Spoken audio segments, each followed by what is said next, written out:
As twilight gently descends, inviting a quiet introspection, prepare to embark on an extraordinary voyage through the annals of ancient Greek mythology. Here, the very essence of divine authority was not forged in explosive battles, but in a subtle, protracted contention and an enduring period of anticipation. Allow the ambient light to soften, find solace beneath a comforting cover, and permit the clamor of the day to dissipate into the stillness.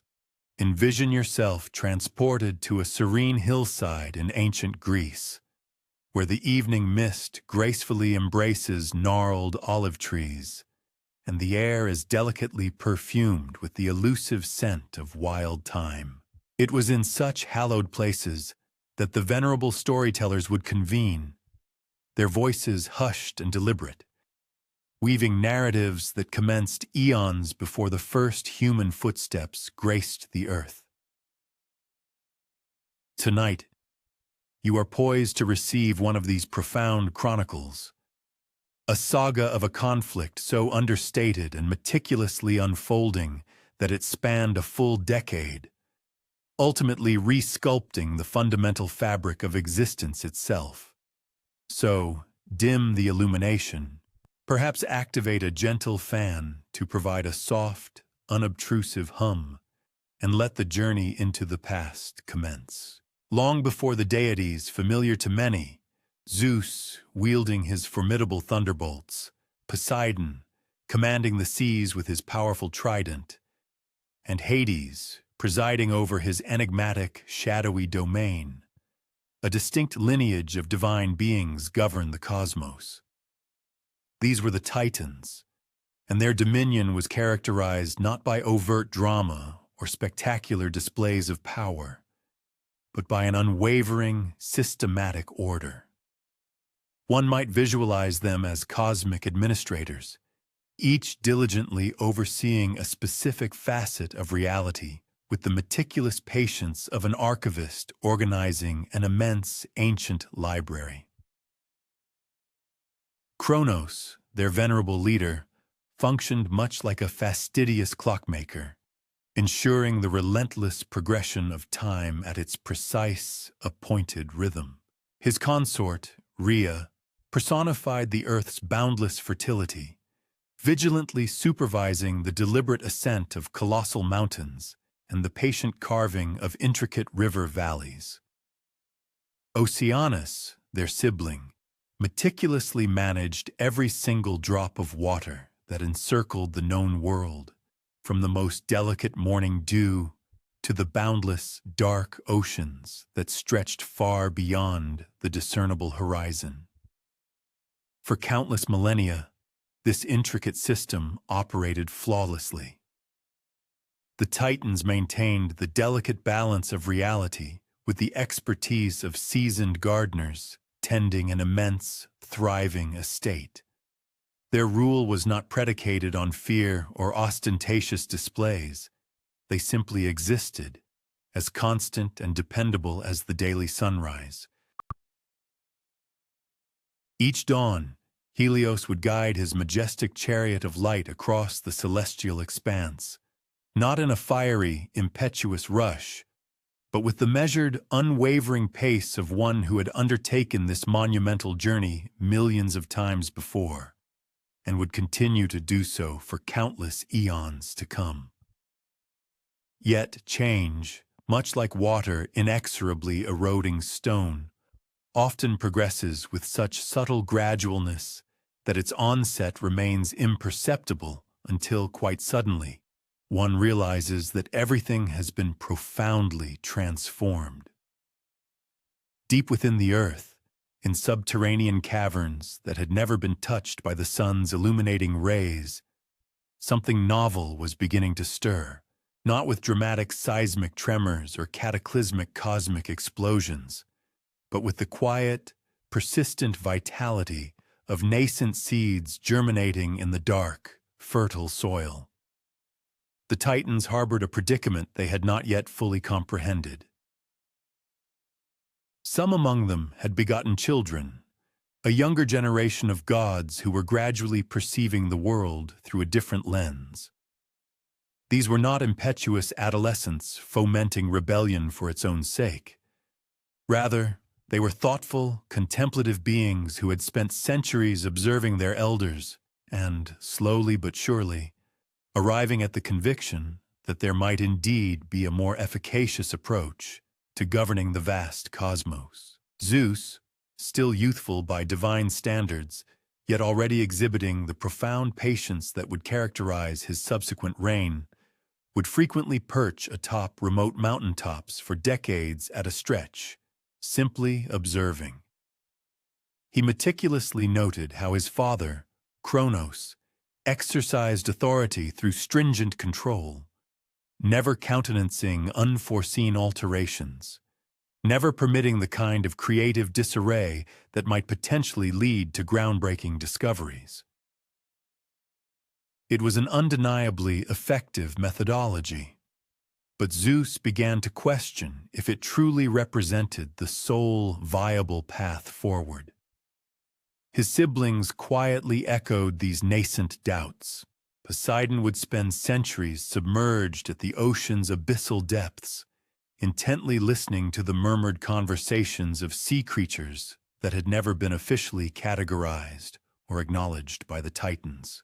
Hades, meanwhile, explored uncharted deep caves and subterranean rivers that remained conspicuously absent from any of the official cosmic maps. Hera, with her keen observational skills, meticulously tracked the intricate patterns of weather and seasonal shifts, discerning minute variations that the established records failed to account for. None of them were, strictly speaking, planning a war. Wars were inherently tumultuous, destructive phenomena that invariably disrupted the meticulous order everyone had striven so diligently to uphold. Instead, they were engaged in something more akin to a profoundly slow, exceedingly polite academic discourse concerning administrative philosophy. They simply began to operate as if certain established rules of the Titans did not in fact apply to their own burgeoning spheres of influence. Initially, this divergence was barely perceptible. Zeus might subtly redirect a storm cloud or two. Poseidon might imperceptibly alter the trajectory of a minor river. Hades might expand a cavern system without meticulously submitting the requisite paperwork to the Geological Management Department. These were minor adjustments, the sort of small-scale modifications that any competent administrator might implement to enhance overall efficiency. However, the Titans had meticulously constructed their entire system upon the fundamental principle that change should only ever occur through strictly official channels. After exhaustive deliberation and unanimous approval, even the most minuscule unauthorized modifications were akin to discovering hairline fissures in what was presumed to be an impeccably perfect foundation.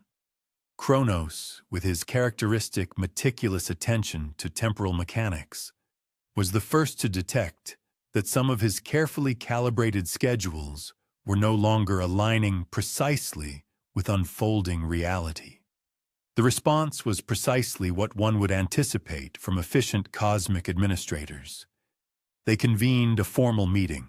Envision the most formal bureaucratic assembly imaginable, conducted within a conference chamber the immense size of a small mountain, with Titans seated around a colossal table that could have easily served as a landing strip for flying creatures, had any yet come into existence.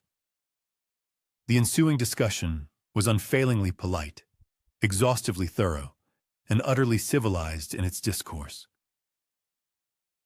Kronos meticulously presented his concerns regarding unauthorized temporal adjustments. Oceanus, in turn, noted several irregularities within his comprehensive water management reports. The younger gods, maintaining an air of respectful deference, offered what they considered reasonable explanations for their actions. They vehemently insisted they were not being defiant. Rather, they were simply demonstrating innovation within the established parameters of their assigned responsibilities. This particular brand of respectful disagreement persisted for several centuries. The Titans would issue gentle, considered corrections. The younger gods would acknowledge the feedback with professional courtesy and then continue to implement subtle improvements to their ongoing work. Both factions meticulously upheld perfect professional etiquette while simultaneously becoming increasingly convinced that the opposing group fundamentally misapprehended the very essence of how reality was intended to function. Eventually, even the most enduringly patient administrator reaches a critical juncture where gentle corrections are no longer deemed sufficient. The Titans began to contemplate more formal measures, not precisely punitive actions, but perhaps a degree of administrative restructuring that would afford enhanced oversight of the younger generation's burgeoning creative impulses. Zeus and his siblings, concurrently, had been conducting their own clandestine meetings in various picturesque locations across the Mediterranean. They too maintained an impeccable standard of civility in their discussions, but they were gradually arriving at their own definitive conclusions regarding the urgent necessity for administrative restructuring. They were not, they assured themselves, planning to overthrow anyone. They were simply preparing to implement a more flexible, adaptive management structure for the cosmos. And so commenced what would later be historically recognized as the Titanomachy, initiated not with thunderous declarations of war or dramatic, overt confrontations, but with two distinct groups of cosmic administrators gradually realizing that they harbored fundamentally incompatible visions for the optimal governance of the universe. It was the kind of profound conflict that germinates slowly, almost imperceptibly, much like a philosophical debate that gradually assumes such paramount importance that the entire identity of each participant becomes inextricably linked to proving the absolute rectitude of their own position. As you gently drift towards slumber tonight, allow your imagination to conjure that ancient Greek hillside where the initial storytellers first imparted these profound tales. Feel the cool evening air, redolent with the earthy fragrance of wild herbs. Listen intently to the soft, rhythmic rustle of olive leaves stirred by the gentle breeze, and ponder what it must have truly been like when gods approached conflict not with impetuous rage, but with the measured patience of scholars, taking years to make decisions that would ultimately reshape the very nature of existence itself. As the first faint whispers of divine disagreement began to reverberate through the cosmic bureaucracy, one particular Titan found himself unusually awake during the hours when even immortal beings typically sought repose. Kronos, the diligent keeper of time, had always prided himself on his meticulously methodical approach to problem-solving. But now, for the first time in countless millennia, he was experiencing a sensation entirely unfamiliar to him, a creeping, insidious worry. Picture Kronos within his vast administrative chambers, an immense space that existed beyond the confines of normal time, where thousands of cosmic chronometers meticulously ticked in perfect, unwavering synchronization, measuring everything from the majestic rotation of distant planets to the minuscule life cycles of the smallest insects. The colossal walls of this chamber were meticulously lined with carefully maintained schedules, detailing the precise, predetermined moment when every single event in the expansive universe was destined to occur. It was here, enveloped by the reassuring predictability of temporal mechanics, that Kronos first began to grasp the unsettling realization that his painstakingly ordered world might not, in fact, endure forever. The genesis of the problem, as was often the case in those ancient days, had originated with a prophecy. However, this was not one of those dramatic, earth-shattering pronouncements delivered by enigmatic oracles in theatrically smoky caves. Instead, it had emanated from his own revered mother, Gaia, during what should have been a routine, unremarkable family consultation concerning minor seasonal adjustments for the impending millennium. Gaia, the venerable earth goddess, had always epitomized pragmatism within the celestial family, her divine focus firmly anchored in the tangible realities of soil composition and intricate root systems, rather than indulging in ostentatious displays of power. It was with an almost disarmingly casual air that she conveyed the momentous prophecy: one of Kronos's own offspring was destined to eventually supplant him as the paramount cosmic administrator. Her announcement carried the same unembellished, factual cadence she might employ when delineating optimal crop rotation schedules. "It is simply the inherent rhythm of existence," she elucidated, her voice imbued with the serene authority of an entity who had observed the cyclical recurrence of patterns across countless millennia. Governing structures invariably evolve, necessitating the development of novel management methodologies. The emergent generation inherently contributes fresh perspectives and innovative approaches to long-established frameworks. For the vast majority of sentient beings, such a pronouncement might have offered a sense of solace, a gentle reassurance that transformation, while undeniably inescapable, typically unfolds incrementally and often culminates in overarching improvements. Yet, Kronos was no ordinary entity. He was a primordial deity of time, whose entire eternal existence had been dedicated to meticulously upholding impeccable schedules, rigorously ensuring that every cosmic occurrence transpired with absolute punctuality. The mere concept of unscheduled administrative transitions ignited within him a profound and unprecedented temporal anxiety, a disquietude utterly foreign to his meticulously ordered being. Consequently, he began dedicating his solitary hours to exhaustive calculations, striving to pinpoint the precise juncture at which this foretold changing of the guard might manifest.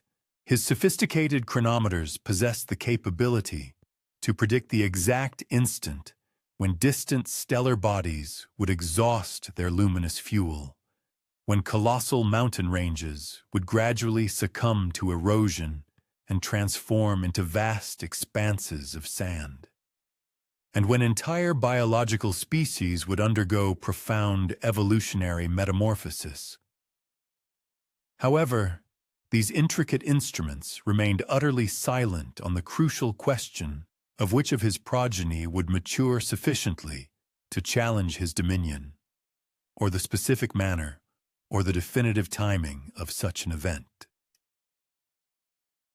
This pervasive uncertainty gnawed at him like a persistent, low-grade existential ache, profoundly unsettling a being whose very essence and identity were inextricably linked to an absolute foreknowledge of future events. Kronos, therefore, found himself scrutinizing his children with an intensified vigilance, akin to a seasoned strategist meticulously searching for nascent vulnerabilities before they could escalate into full-blown crises. He observed Hades, his eldest son, venturing deep into subterranean realms that remained conspicuously absent from any official celestial charts. He took note of Poseidon, his second son, surreptitiously conducting unsanctioned experiments with the powerful currents of the vast oceans. He witnessed Hera, his eldest daughter, implementing subtle, undocumented modifications to established weather patterns. Each seemingly minor innovation, from his perspective, registered as indisputable evidence of a burgeoning systemic issue, threatening the delicate equilibrium he so painstakingly maintained. These nascent acts, it must be clarified, were not born of malevolent intent. Kronos fully comprehended that his children were inherently capable and intellectually astute beings, whose actions stemmed from a genuine desire to execute their respective duties with enhanced efficacy. Nevertheless, their evident propensity for altering established systems without adhering to proper bureaucratic channels or seeking due authorization suggested a fundamental disregard for the intricate order that underpinned the harmonious and smooth operation of the entire universe. This perceived lack of deference to protocol was, for Kronos, a grave concern. The eventual solution, when it crystallized in his mind, appeared to him as an embodiment of flawless logical deduction. If the core issue lay in the potential for his children to eventually accrue sufficient power to contest his supreme authority, then the unequivocally obvious resolution was to preemptively impede their ascent to such a formidable level of influence. This was to be achieved not through punitive measures or dramatic, destructive confrontations, but rather through a straightforward administrative adjustment designed to keep them securely contained within carefully defined and manageable parameters. With this rationale firmly established, Kronos arrived at the momentous decision to swallow his children. Now, to an external observer, this action might unequivocally appear to be a violent, even impulsive act of brutality. However, from Kronos's unique vantage point, it represented a remarkably gentle and elegantly efficient resolution to a profoundly intricate administrative predicament. He harbored no intention of destroying his progeny. Destruction, in his meticulously calculated view, was inherently wasteful and invariably generated unnecessary cleanup and logistical complications. Instead, his action constituted a mere relocation of his children to a secure internal environment where they would be utterly incapable of instigating unscheduled disruptions to the meticulously calibrated cosmic operations he oversaw. Within the confines of his immense, divine interior, his children, he assured himself, would remain perfectly safe and entirely comfortable. They would continue their existence, to engage in thought, and to develop their nascent abilities, but all within a stringently controlled environment where their burgeoning innovations could not inadvertently compromise the delicate, intricate mechanisms that ensured the seamless functioning of reality itself. It was, Kronos steadfastly rationalized, a provisional security measure, meticulously implemented to safeguard the paramount interests of all involved parties, himself, his children, and the cosmos at large. The actual process of ingestion unfolded with surprising lack of drama or spectacle. As each child was born, Kronos would simply retrieve them with the meticulous precision of an expert handling exceptionally delicate scientific apparatus. He would then calmly open his cavernous mouth and swallow them whole. There was no discernible anger, no overt violence, no theatrical pronouncements about power or inevitable destiny. It was merely a father in his own mind, enacting what appeared to be a perfectly reasonable and necessary decision to simultaneously protect his offspring and diligently discharge his immense cosmic responsibilities. Rhea, his wife, understandably found this peculiar behavior somewhat disquieting. Her concern did not stem from an accusation of cruelty. She possessed a deep understanding of Kronos's underlying rationale and genuinely appreciated his unwavering commitment to upholding universal stability. Rather, her apprehension centered on the possibility that alternative methodologies might exist, ones that did not necessitate quite such an extensive degree of interior child storage. Her gentle, tentative suggestions, such as the potential development of a secure cosmic daycare facility or the implementation of a structured mentorship program for their burgeoning divine offspring, were consistently met with Kronos's patient yet firm explanations concerning the immutable principles of risk management and administrative efficiency. As the years inexorably advanced, the implemented system appeared to operate with flawless perfection. Each newborn child was promptly and securely contained upon arrival, thereby effectively preempting any conceivable possibility of future administrative conflicts or challenges to authority. Kronos's intricate schedules maintained their unwavering precision. His vast cosmic operations continued without the slightest interruption or anomaly, and the universe in its entirety sustained its carefully orchestrated order.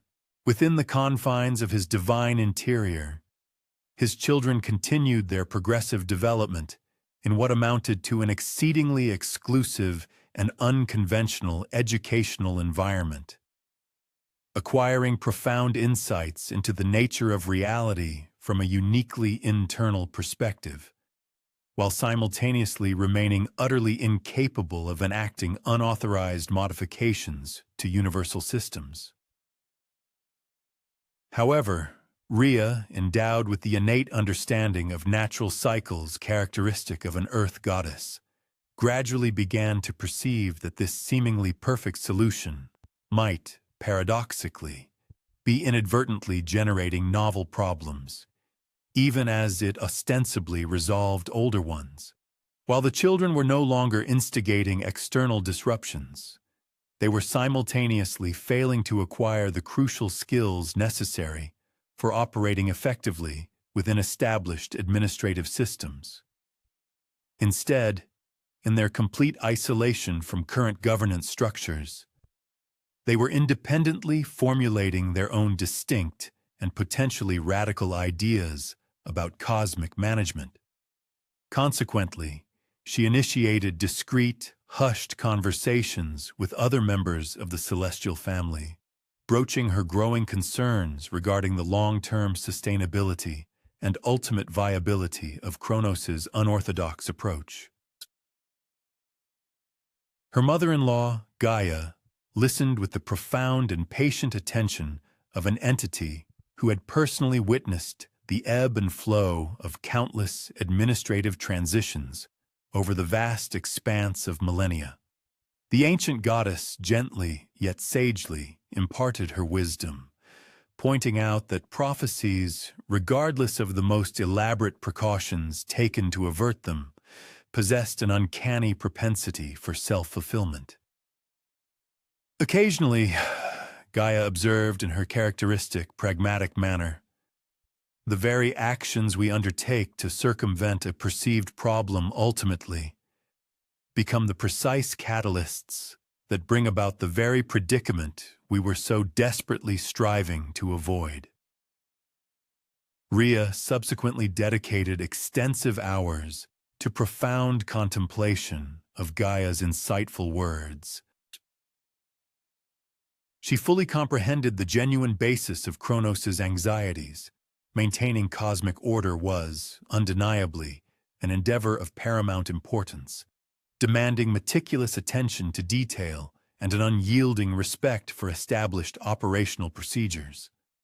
Yet, she also grasped the inescapable truth that their children were continually developing their own unique capabilities and distinct perspectives, and that, eventually, they would be compelled to participate in the intricate tapestry of cosmic management, irrespective of Kronos' readiness or willingness to accept their involvement.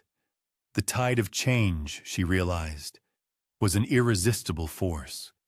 When she once again found herself pregnant, Rhea was confronted with a profoundly difficult and momentous decision. She could acquiesce to Kronos' continued implementation of his security protocol, thereby ensuring another generation of divine beings who were contained, yet perpetually isolated in their development. Alternatively, she could endeavor to forge a radically different path, one that judiciously acknowledged both the indispensable importance of cosmic stability and the undeniable inevitability of administrative evolution. The weight of this choice pressed heavily upon her. As you recline deeper into your evening repose, endeavor to envision the profound gravitas of such monumental decisions, the intricate, delicate equilibrium required between safeguarding and fostering development, between steadfastly preserving order and graciously permitting growth. Picture Rhea, the Divine Mother, traversing moonlit groves, feeling the burgeoning life within her womb, her mind engrossed in contemplating choices that would not merely impact her immediate family, but would fundamentally redefine the very essence and nature of divine governance itself.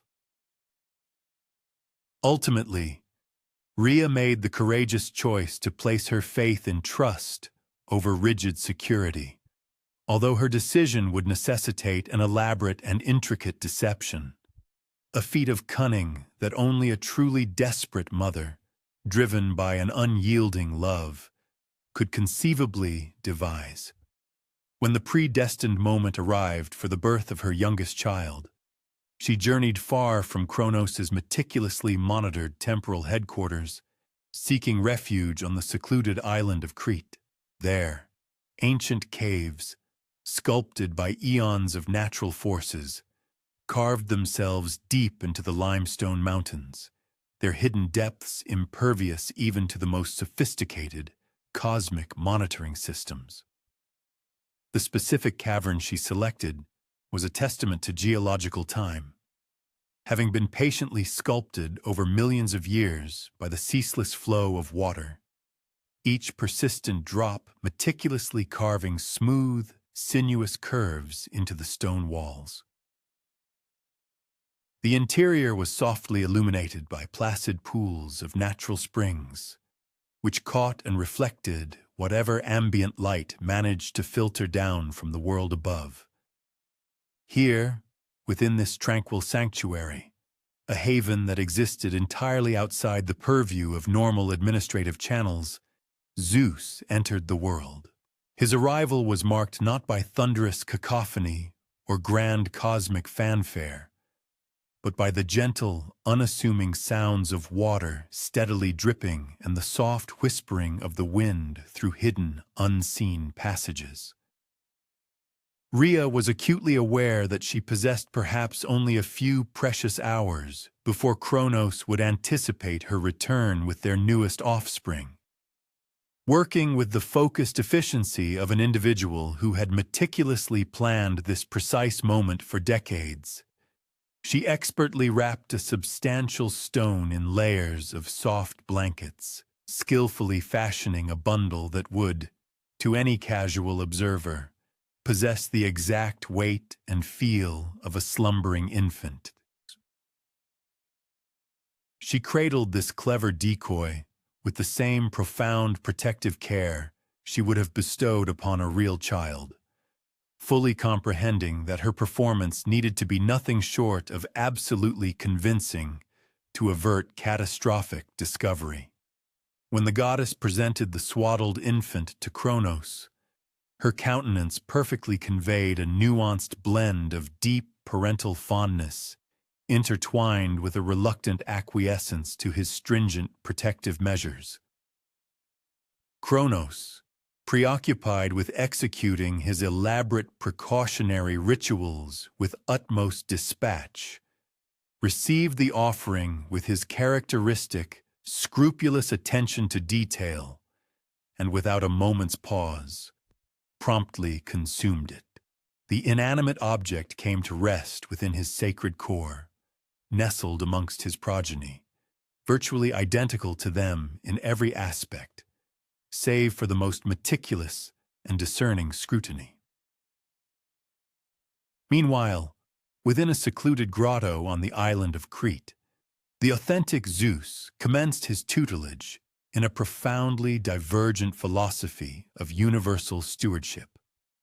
Rather than adhering to rigid timetables and formalized protocols, he absorbed profound lessons in flexibility and ingenuity. The benevolent nymphs, his dedicated guardians, possessed an unparalleled mastery of engaging with organic mechanisms, recognizing that such systems defied forceful dominion, instead demanding profound comprehension and harmonious collaboration. They meticulously instructed him in discerning the faint atmospheric shifts that heralded approaching meteorological events, imparting an intuitive grasp of the environment's whispers.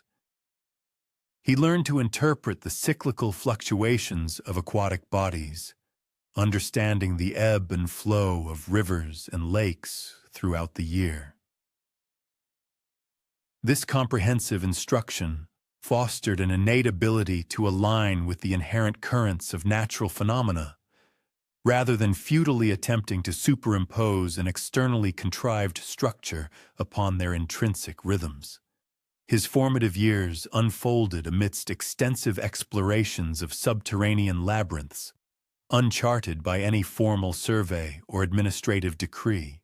He cultivated an extraordinary capacity for navigation, relying on tactile sensations, auditory cues, and primal intuition, eschewing any dependence on pre-established pathways or conventional cartography.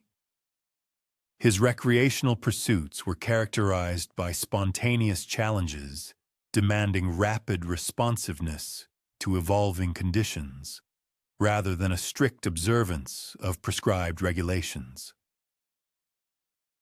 Unbeknownst to him, this unconventional upbringing was subtly shaping a radically distinct philosophy for the governance of the cosmos, an ethos firmly rooted in adaptability and innovative solutions, starkly contrasting with dogmatic, inflexible bureaucratic oversight. The nurturing goat, Amalthea, his constant provider of vital daily nourishment, imparted to him, arguably, the most profound insight of his entire formative period.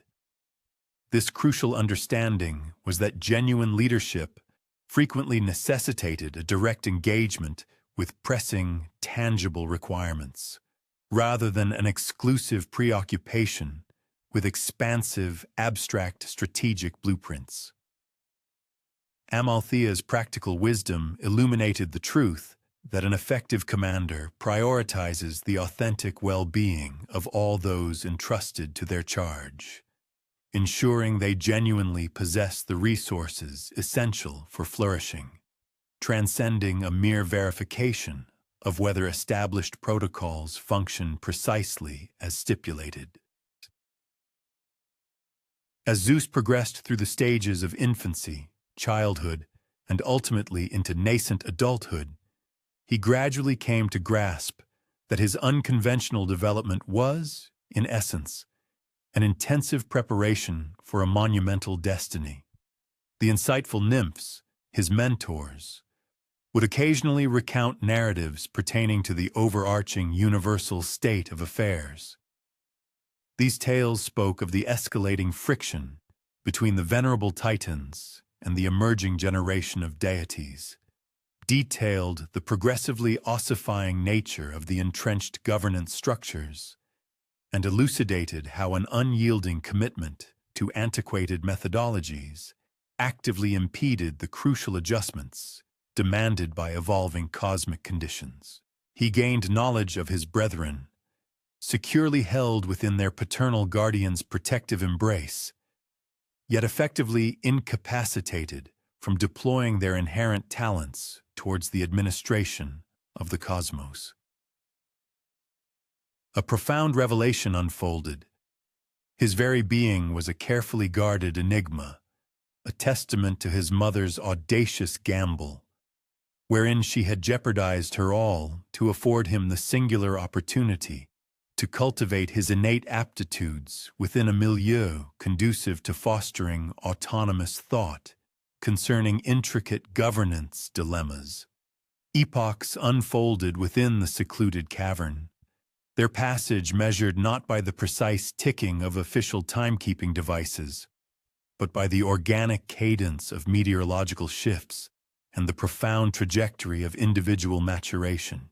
Zeus acquired a profound equanimity, akin to one who comprehends the wisdom of awaiting opportune junctures, eschewing any inclination to impose resolutions prematurely or in strict adherence to preordained timetables. He meticulously honed the discerning faculties of an astute observer, akin to an individual who masters intricate mechanisms through diligent, attentive scrutiny, rather than by relying solely on prescriptive directives or theoretical handbooks. Crucially, a visionary perspective began to crystallize within him, contemplating novel paradigms for the administration of the universe. These conceptual frameworks posited methodologies capable of seamlessly integrating the steadfast equilibrium so highly prized by the Titans with the dynamic adaptability necessitated by evolving conditions. He mentally constructed governance architectures endowed with the inherent capacity to adjust to emergent difficulties, all the while preserving their fundamental operational integrity. Furthermore, he conceived of leadership frameworks designed not only to uphold systemic coherence, but also to actively foster inventive thought and resourceful resolution of dilemmas. Upon ultimately comprehending the comprehensive scope of his progenitor's elaborate safeguarding mandates, Zeus experienced not a surge of indignation, but rather a contemplative melancholy. He discerned that Kronos' measures originated from an authentic solicitude for preserving universal equilibrium. Yet he simultaneously recognized that these very actions effectively precluded an entire cohort of competent entities from deploying their inherent talents for the collective welfare. The path forward, he concluded, lay not in denouncing his father's established methodology, but rather in devising superior, innovative substitutes that could tackle the identical fundamental anxieties with enhanced efficacy. Upon attaining complete maturation within the confines of his clandestine refuge, Zeus initiated discreet communications with various kin who harbored analogous reservations regarding the prevailing governance structures. These individuals were unequivocally not engaged in the machinations of a revolutionary conspiracy. Rather, their interactions constituted what could be aptly characterized as spontaneous, informal professional enrichment. They were sagacious entities engaged in a meticulous exploration of potential transformative evolutions designed to confer advantages upon all participants, extending even to the venerable Titans, whose painstaking efforts had upheld universal harmony for countless ages. Allow your consciousness to meander, carried by the soft murmur of aqueous currents coursing through ancient limestone conduits, and the delicate reverberation of individual droplets descending into tranquil, unruffled basins. Envision a childhood spent within an environment where the very geological formations seem to impart lessons in fortitude and measured expectation, and where each passing day unveiled fresh insights into the intricate, nuanced mechanisms through which organic frameworks preserve their inherent equilibrium. The nascent transformation commenced with such imperceptible slowness that even Zeus, despite his meticulous tutelage in discerning nuanced configurations, nearly overlooked its initial stirrings. Its genesis lay in hushed dialogues conducted on the periphery of official cosmic convocations, where junior members of the divine lineage would tarry after the ceremonial proceedings had concluded, engaging in discourse about innovative methodologies to address sundry administrative predicaments they had personally witnessed. Metis, a distinguished ocean nymph entrusted with the critical responsibility of meticulously overseeing the purity and integrity of aquatic conditions across numerous celestial waterways, had assiduously compiled comprehensive documentation detailing systemic shortcomings within the prevailing governance frameworks. Her meticulous record-keeping stemmed not from a desire to instigate disruption, but rather from an authentic commitment to ameliorating the welfare of all sentient beings reliant upon pristine and dependable hydrological provisions.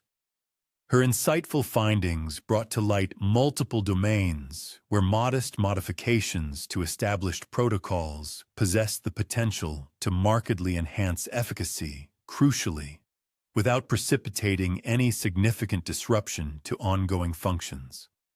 These evolving dialogues transpired in venues that, while not overtly clandestine, certainly operated outside the purview of official recognition. Among these were a secluded grove of ancient olive trees, situated within a unique temporal distortion hovering between the conventional days of Tuesday and Wednesday, a shimmering meadow manifesting solely when observed from a precise vantage point during the ephemeral twilight hour immediately following sunset, and a network of subterranean caverns, intricately linked to Zeus's youthful sanctuary via conduits conspicuously absent from any formalized geological charting. The assembled individuals were unequivocally not engaged in the machinations of a revolutionary conspiracy. Rather, their interactions constituted what could be aptly characterized as spontaneous, informal professional enrichment. They exchanged critical observations regarding extant frameworks, deliberated upon conceptual enhancements, and investigated avenues for progressive, adaptive transformations, capable of more proficiently resolving a multitude of persistent dilemmas. This represented a form of profound collaborative synergy, one that organically materializes when proficient minds are afforded the necessary latitude to meticulously contemplate intricate issues. Zeus discovered these exchanges utterly captivating, for they epitomized precisely the brand of agile, responsive intellectualization that he had come to esteem throughout his unconventional tutelage. Present were entities who, while revering the imperative of universal equilibrium, harbored no trepidation in scrutinizing whether prevailing methodologies genuinely constituted the optimal approaches at their disposal. These individuals confronted governance complexities with the identical synthesis of inventiveness and accountability that Zeus himself had cultivated over years of immersing himself in the dynamics of natural orders, systems inherently impervious to control via inflexible protocols. In due course, these spontaneous deliberations began to converge upon a specific, pressing conundrum. The central issue revolved around the escalating discordance between the venerable Titan protocols for stewardship and the novel categories of difficulties that were progressively surfacing as the cosmos deepened in maturity and amplified in intricacy. It was not, strictly speaking, that the Titans were engaged in erroneous practices. Indeed, their established strategies had proven exceptionally effective in sustaining fundamental cosmic operations throughout the nascent stages of universal evolution. However, those identical methodologies were increasingly perceived as insufficient for adeptly addressing the more refined and complex exigencies that materialized as existence grew progressively elaborate and interlinked. The inherent difficulty manifested with particular clarity within domains such as meteorological regulation. In this sphere, conventional practices mandated the rigorous enforcement of predetermined seasonal timetables, often without due consideration for localized environmental conditions or evolving requirements. Such an approach functioned acceptably during periods when the world was characterized by greater simplicity and foreseeability. Nevertheless, it engendered escalating complications as intricate ecological networks matured, necessitating agile and adaptable reactions to dynamic environmental shifts. Demeter, whose divinely ordained duties encompassed the oversight and nurturing of all agricultural frameworks, had meticulously recorded instances where an inflexible commitment to pre-established cultivation calendars was demonstrably diminishing harvest outputs and thereby jeopardizing the sustenance stability of diverse populations. She had ingeniously devised innovative methodologies that judiciously factored in localized environmental specificities, while simultaneously upholding the overarching seasonal equilibrium. However, the realization of these beneficial enhancements would necessitate official sanction from numerous echelons of the formidable Titan administrative apparatus, an arduous procedural journey that could potentially span millennia and, in its culmination, face ultimate repudiation on the grounds of contravening entrenched historical precedents. Similar systemic difficulties were manifesting across a spectrum of cosmic domains, from the intricate balance of geological stability to the precise calculations of celestial mechanics. The younger generation of deities was not, by any stretch, questioning the fundamental significance of cosmic order. Indeed, they held a profound and absolute conviction in its indispensable necessity. However, a growing skepticism began to surface regarding whether the prevailing methodologies employed for upholding this grand order represented the most efficacious strategies available, or if they had simply evolved into ingrained patterns of operation that had remained unexamined and unrefined over countless millennia. Zeus, with his characteristic sagacity, lent an acutely discerning ear to these burgeoning discussions, possessing a well-honed ability to differentiate between mere destructive critique and genuinely constructive problem-solving. It was abundantly clear that his companions were neither voicing grievances about their operational conditions, nor attempting to shirk their inherent duties. Rather, they were profoundly and sincerely dedicated to elevating the overall efficacy of cosmic management for the benefit of all involved parties. This commitment extended even to the venerable Titans, whose meticulous efforts had painstakingly established the very bedrock upon which their own burgeoning aspirations were now being constructed.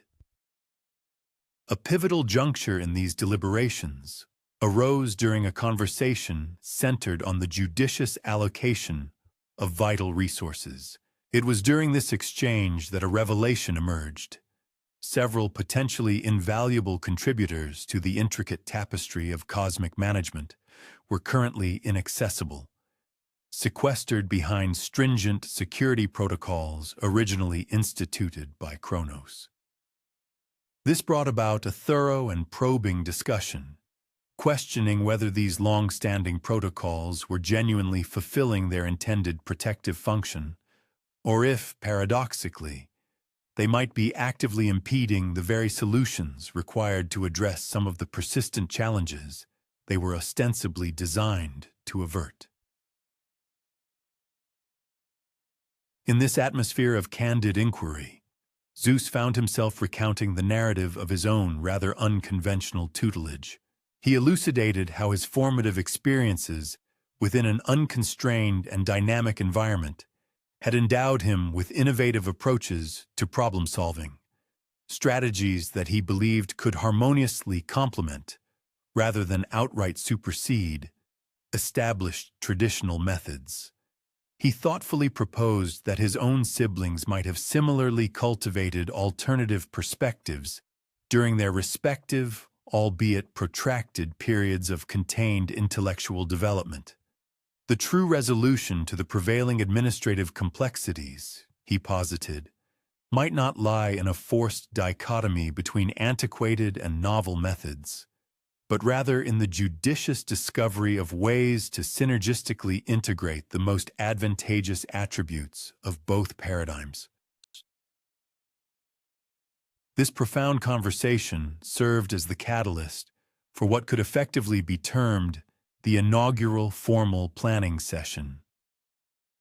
This foundational meeting laid the groundwork for what would eventually coalesce into a comprehensive and meticulously articulated proposal for a sweeping administrative restructuring, emphatically not a tumultuous overthrow of existing cosmic systems, but instead a thoughtfully conceived blueprint for evolutionary metamorphosis. This transformative plan aimed to meticulously preserve the inherent stability that the Titans had so diligently maintained, while simultaneously embedding the crucial flexibility and adaptability demanded by the continuously evolving challenges facing the cosmos. The very modus operandi of the planning process itself was a direct reflection of the collaborative and highly adaptive principles that the younger gods had so carefully nurtured. Eschewing the creation of rigid, immutable hierarchical structures, they instead organized themselves into agile, fluid working groups. These groups possessed the inherent capacity to reconfigure and recombine as exigencies dictated, allowing them to effectively address the diverse and multifaceted aspects of the overarching cosmic challenge. Furthermore, rather than laboriously crafting excessively detailed long-term blueprints that risked becoming obsolete even before their implementation, their focus remained firmly on articulating fundamental principles and developing resilient, adaptive strategies capable of responding with efficacy and precision to dynamically shifting cosmic circumstances. As these hushed, yet persistent conversations extended over a span of many months, and indeed, several years, the participants began to grasp a profound realization. Their discussions had transcended the mere aspiration for administrative enhancements. They were, in fact, laying the foundational tenets for an entirely novel philosophy of cosmic governance.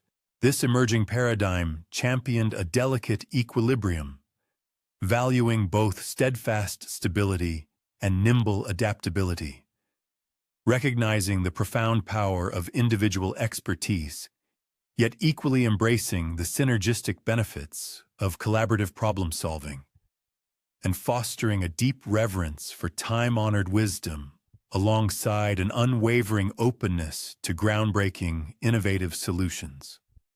Tonight, as you drift into the quiet embrace of slumber, permit your imagination to wander to those moonlit groves, serene and ancient, where pivotal ideas slowly and deliberately took root, much like precious seeds carefully planted in fertile, rich soil. Envision the patient, painstaking process of cultivating mutual understanding, forged through countless hushed and meaningful conversations. Picture the gradual, organic development of unwavering trust and a shared, overarching purpose among these celestial beings, who intuitively understood that the most profound and enduring transformations are not born from dramatic confrontation or abrupt upheaval, but rather from meticulous preparation, thoughtful deliberation, and impeccable timing. Concurrently, while Zeus and his companions were meticulously crafting their elaborate plans for administrative restructuring, they progressively became aware that their concerns about the prevailing cosmic management approaches were not unique to their circle. Far beneath the Earth's surface, in realms that existed beyond the conventional geographical frameworks known to most, other potent entities had been dedicating centuries to contemplating similar profound problems, each from their own distinct and invaluable perspective. The formidable giants, the ingenious Cyclopes, and the mighty Hecatonchires, the hundred-handed ones, had been sequestered within these subterranean facilities. Their relegation was not a punitive measure, nor was it a reflection of any perceived danger or incompetence on their part. Instead, it stemmed from their inherent inability to fit neatly into the meticulously organized and somewhat inflexible organizational structures that the Titans had painstakingly developed for the management of cosmic operations. Their capabilities, though undeniably awe-inspiring, were fundamentally unconventional, rendering their seamless integration into traditional administrative hierarchies exceptionally challenging. The Cyclopes, for instance, were unparalleled master crafters, possessing an intuitive and profound comprehension of materials and manufacturing processes that vastly surpassed anything formally documented within the most exhaustive Titan engineering manuals. They could fashion tools and construct structures that elegantly fused unparalleled functionality with exquisite aesthetic beauty, achieving feats that conventional production methodologies simply could not replicate. However, their highly creative process was characterized by intuitive leaps and experimental approaches that defied reduction to standardized procedures, making it utterly impossible to incorporate their unique capabilities into systems that rigidly demanded predictable and consistently reproducible outcomes. The Hecatonchires, on the other hand, commanded organizational capabilities of such magnitude that they held the potential to utterly revolutionize large-scale project management. Yet, their operational methods involved simultaneous multitasking on a scale so vast and intricate that traditional oversight systems were utterly incapable of monitoring or evaluating it effectively. They possessed the extraordinary ability to coordinate dozens of complex operations concurrently, adeptly modifying their strategies in real time as circumstances evolved. Nevertheless, they found themselves unable to articulate their intricate decision-making processes in a manner that conformed to conventional administrative documentation requirements. The giants represented an embodiment of raw, unadulterated power and boundless endurance, attributes that could resolve certain categories of cosmic maintenance challenges with an efficiency far exceeding any existing methods. However, their natural inclination was to operate in ways that prioritized immediate, tangible, practical results over strict adherence to established protocols.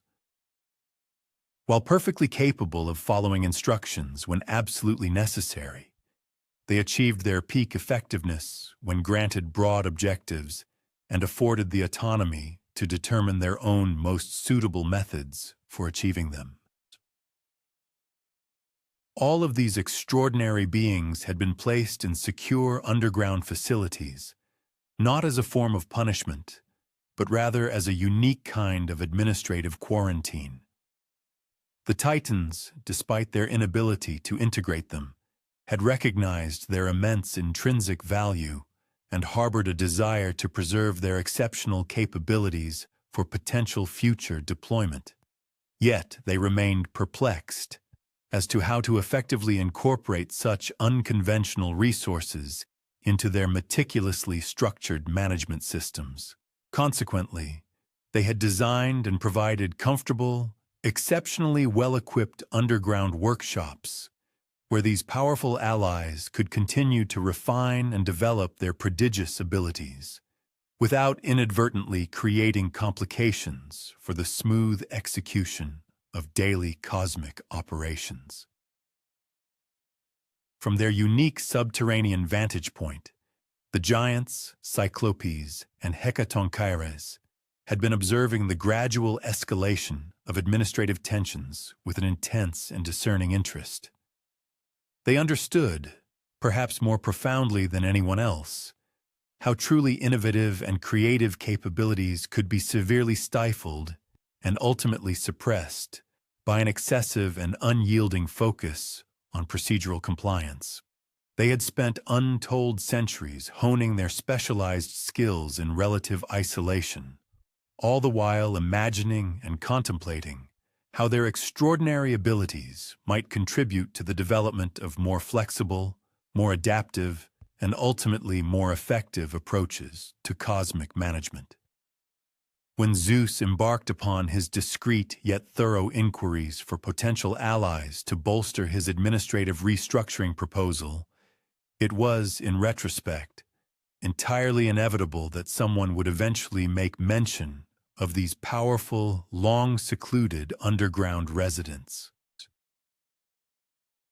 The crucial connection was ultimately forged through a complex and informal network of communications, a subtle web that had quietly developed over centuries among various entities who, like the subterranean inhabitants, felt themselves excluded from the official cosmic decision-making processes.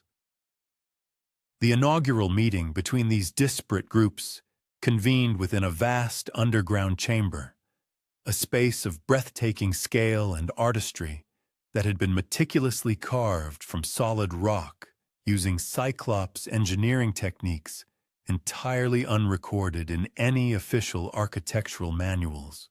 The expansive space was brilliantly illuminated by crystalline formations possessing an inherent luminescence, casting an ethereal glow that imbued the atmosphere with both practical clarity and remarkable, otherworldly beauty.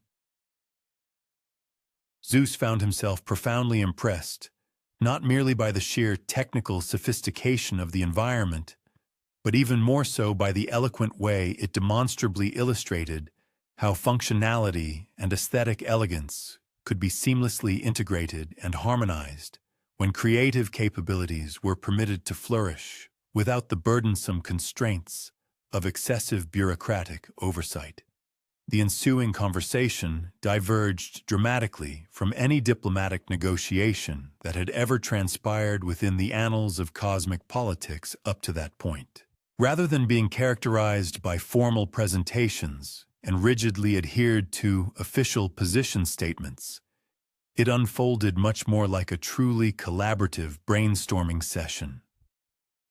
In this open and dynamic exchange, every participant freely contributed their unique perspectives and invaluable insights concerning the shared and pressing cosmic challenges confronting them all.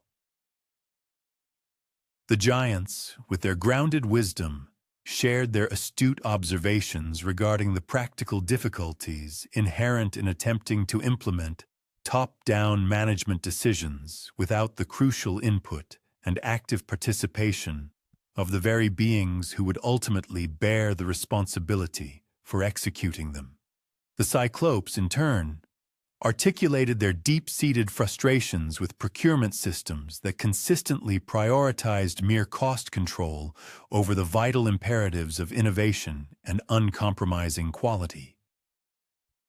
The Hecatoncheires then meticulously explained how their unparalleled multitasking capabilities held the potential to utterly revolutionize project coordination, provided they were granted the operational latitude to work within flexible frameworks that could readily adapt to continuously evolving requirements. Zeus recognized that these potential confederates were not merely offering raw strength to bolster his endeavor. They were furnishing profound insights concerning innovative methodologies for intricate organizational dilemmas.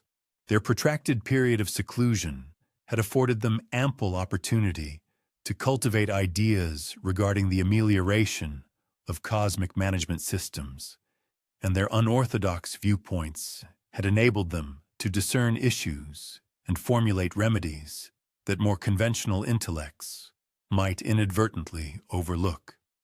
The alliance that progressively materialized from these deliberations was predicated upon a shared dedication to enhancing cosmic governance outcomes, rather than being driven by personal ambition or an appetite for dominance. All participants inherently understood that their individual proficiencies would attain maximum efficacy when seamlessly integrated into cooperative frameworks, allowing each contributor to deploy their singular strengths while collectively advancing common objectives.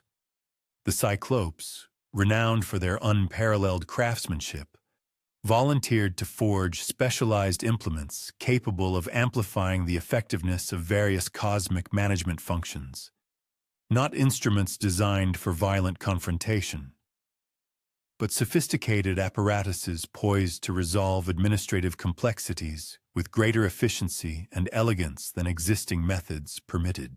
The Hecatonchires, with their myriad limbs and capacity for simultaneous action, proposed intricate coordination systems that could manage multiple complex operations concurrently, thereby circumventing the bureaucratic impediments that had historically decelerated decision-making processes. The giants, possessing immense physical prowess, generously offered their formidable capabilities for large-scale infrastructural undertakings, aiming to fortify the fundamental frameworks within which cosmic administration operated. In reciprocity, Zeus and his associates extended to these potent allies the invaluable opportunity to participate in devising novel paradigms for cosmic governance, systems that would champion creative problem-solving and flexible adaptation alongside traditional concerns regarding stability and meticulous order. They envisioned administrative architectures capable of incorporating unconventional capabilities and diverse perspectives without compromising the steadfast reliability that had underpinned Titan management for such an extensive duration. As these clandestine subterranean meetings persisted, the participants began to grasp that they were developing more than mere strategic partnerships. They were, in fact, constructing the foundational elements for a comprehensive alternative to the extant cosmic management structures, not a complete eradication of all the Titans had painstakingly built, but rather a profound evolution that would safeguard their achievements while integrating cutting-edge capabilities and methodologies to more effectively address emergent universal challenges. The very process of planning itself became a tangible demonstration of the collaborative, adaptive principles they earnestly hoped to implement on a grand cosmic scale. Instead of rigid hierarchies characterized by rigidly predetermined roles, they cultivated fluid working relationships that could dynamically reconfigure as needed to address varied facets of their shared objectives. Rather than relying on exhaustive long-term blueprints that might become obsolete before their implementation, their focus centered on establishing overarching common principles and diligently cultivating the requisite capabilities to respond adeptly to whatever challenges and opportunities might inevitably emerge. As one drifts towards the precipice of slumber, one might envision those luminous crystal chambers nestled deep beneath the Earth's crust, where formidable entities endowed with unconventional capabilities dedicated centuries to conceiving concepts destined to fundamentally reshape the very nature of divine governance. One could picture the arduous, patient endeavor of forging mutual confidence and understanding across a spectrum of diverse perspectives and methodological approaches. The gradual recognition that a rich tapestry of distinct capabilities could indeed serve as a formidable source of collective strength, rather than merely representing an administrative hurdle. Ultimately, the profound philosophical dialogues and the intricate underground alliances reached a juncture demanding more formalized organizational structures. This was not driven by any inherent eagerness for direct confrontation, but rather because the divergence between traditional and innovative paradigms for cosmic management had grown too substantial to be reconciled through mere informal negotiations. Both factions inherently acknowledged that some form of structured arbitration would be indispensable to definitively ascertain which administrative methodologies would henceforth guide universal operations. The selection of their respective command centers vividly mirrored the fundamental distinctions in their organizational philosophies. The Titans, for their part, established their principal base of operations upon Mount Othris, a majestic peak that perfectly encapsulated every value they held paramount concerning proper cosmic management. The mountain itself presented a flawless geometrical symmetry, its ascendant slopes rising at meticulously calculated angles, serving as a testament to the elegant beauty of mathematical order imposed upon natural irregularity. Every pathway leading towards the mountain's summit followed meticulously predetermined routes, rigorously surveyed and sanctioned by specialized geological engineering committees. Each edifice erected on the apex adhered scrupulously to architectural standards that had been refined over millennia, optimizing both practical utility and the symbolic representation of supreme authority. From their commanding vantage point atop Othris, the Titans possessed the capacity to meticulously survey expansive territories, affording them the comprehensive oversight essential for effective administration. They could diligently monitor adherence to established procedures, swiftly pinpoint any deviations from approved protocols, and coordinate their responses to various universal challenges with an efficiency born of unambiguous hierarchies and precisely delineated responsibilities. It stood as an administrative nexus expressly designed to unequivocally demonstrate that cosmic order was not only entirely attainable, but also inherently beautiful, provided everyone committed to operating within its meticulously constructed systems. Zeus and his confederates, conversely, designated Mount Olympus as their headquarters, a peak whose very character more aptly embodied their distinct approach to organizational complexities. Olympus, though loftier than Othris, owed its imposing elevation to natural geological processes rather than deliberate human or divine engineering. Its slopes were notably diverse and inherently unpredictable, presenting myriad potential pathways to the summit and compelling travelers to adapt their chosen routes based on fluctuating environmental conditions and their individual capabilities. The structures that progressively materialized upon Olympus were conceived to harmonize with the mountain's intrinsic features, rather than imposing preconceived architectural dictates upon the landscape. The stark divergence between the two chosen locations was far from coincidental. It vividly symbolized a fundamental philosophical schism regarding whether effective management necessitated absolute control over natural systems, or conversely, a cooperative engagement with them. From their perch on Olympus, Zeus and his companions could observe the identical vast territories that the Titans scrutinized from Othris. Yet their perspective underscored the intricate, interconnected complexity inherent in those systems, rather than the rigid hierarchical relationships traditionally associated with administrative dominion. Both majestic mountains swiftly transformed into vibrant epicenters of intensive organizational development. As each faction meticulously prepared to showcase the superior efficacy of their respective methodologies, the preparatory work unfolding on each peak exhibited remarkable parallels in numerous respects. Both groups comprised highly competent, profoundly dedicated beings who were genuinely invested in elevating the outcomes of cosmic management. Both were diligently formulating sophisticated strategies for addressing a multitude of universal challenges. And both were actively constructing intricate organizational structures specifically engineered to coordinate complex operations with precision and effectiveness.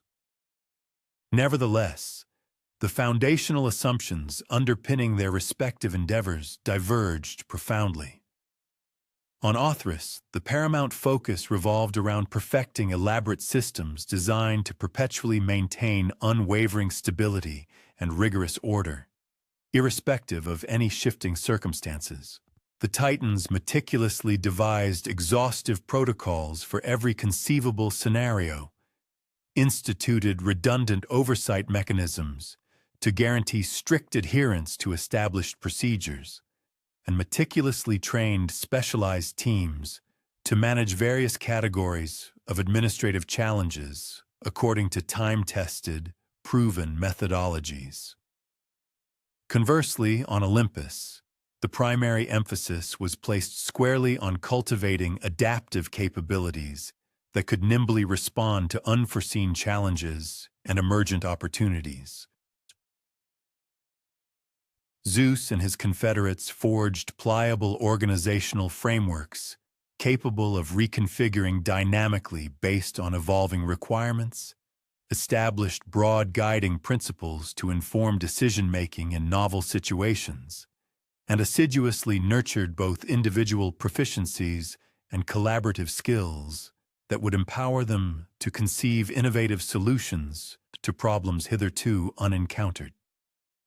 The intricate preparation process unfolding on both mountains entailed years of painstaking diligence, bearing a closer resemblance to rigorous academic research than to conventional military mobilization.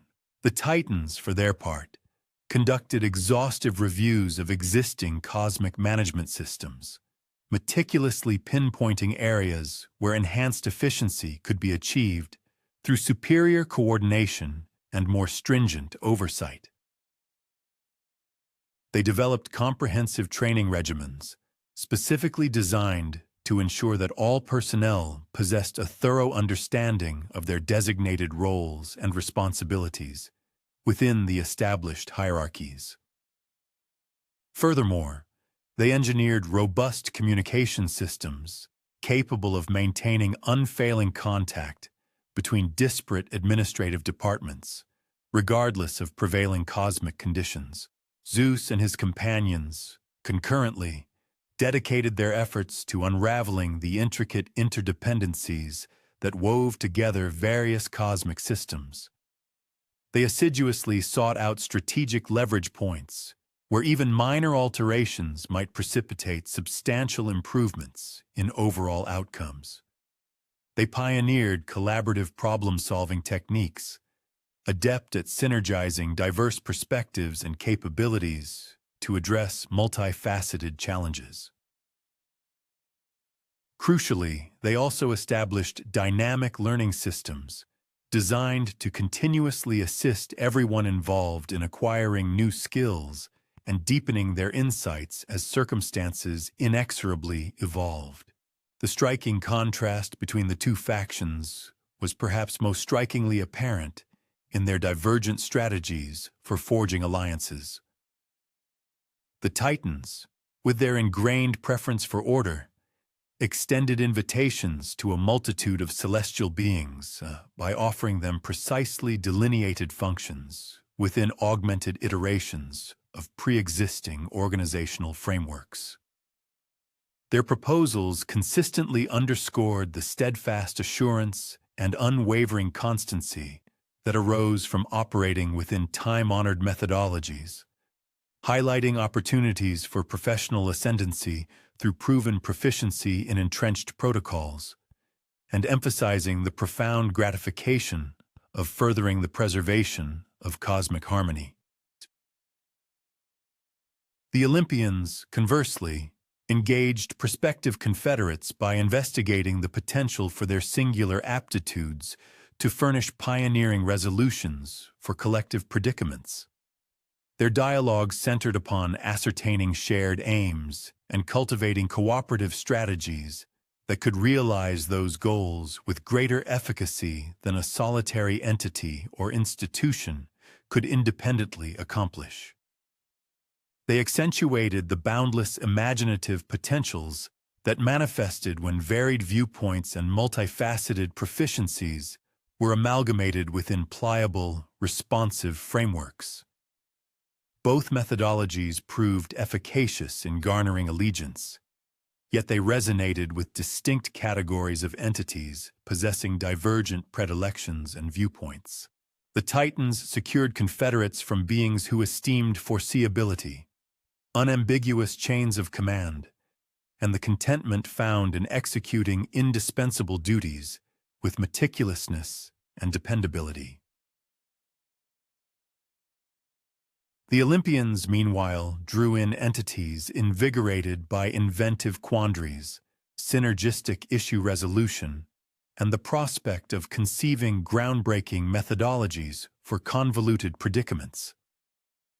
As the structural evolution trajectory continued across both elevated realms, it became progressively manifest that the ideological schisms between the two groups were too deeply ingrained for reconciliation via concession or parley.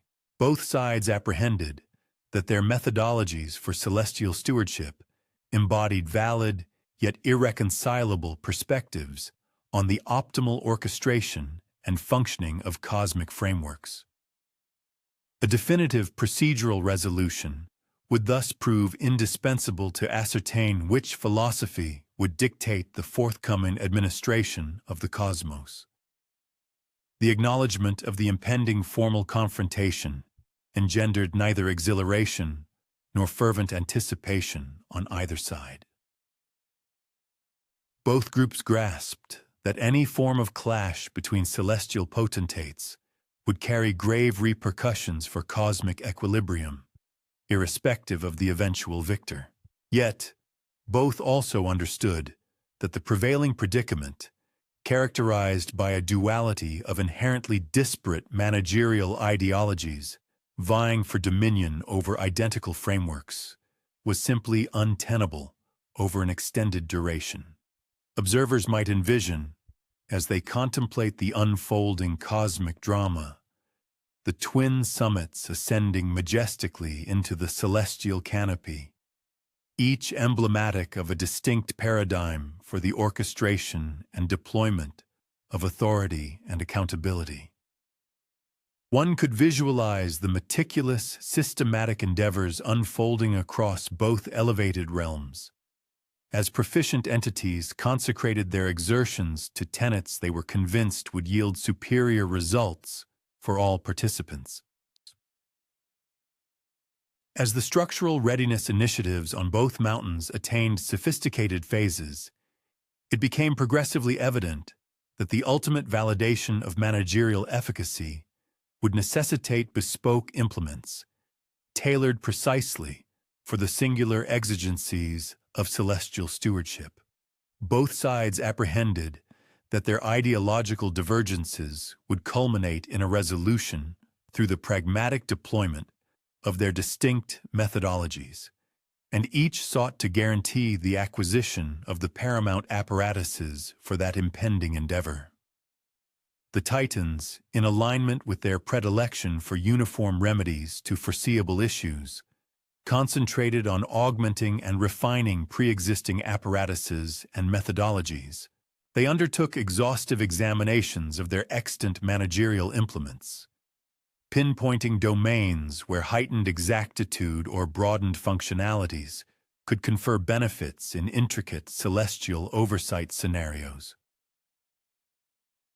Their approach consistently accentuated steadfastness, foreseeability, and congruence with entrenched operational protocols. The Olympians concurrently discerned that their pioneering methodology for administrative quandaries could necessitate wholly novel classifications of implements, categories that were utterly absent from conventional managerial paradigms. This epiphany propelled Zeus towards one of the most momentous determinations of the entire confrontation, the initiation of official diplomatic rapport with the subterranean artisans who had been cultivating heterodox fabrication proficiencies over millennia. The Cyclopes, with their innate comprehension of substances and methodologies impervious to standardized codification, epitomized precisely the genre of inventive issue resolution aptitude that Zeus's strategy for celestial stewardship was conceived to integrate and bolster. Their eagerness to engage in groundbreaking undertakings that defied orthodox suppositions concerning feasibility rendered them consummate collaborators for forging instruments capable of illustrating the merits of pliable, responsive managerial methodologies. The atelier where this synergistic endeavor unfolded was, in itself, a self-evident testament to unconventional paradigms of structural configuration.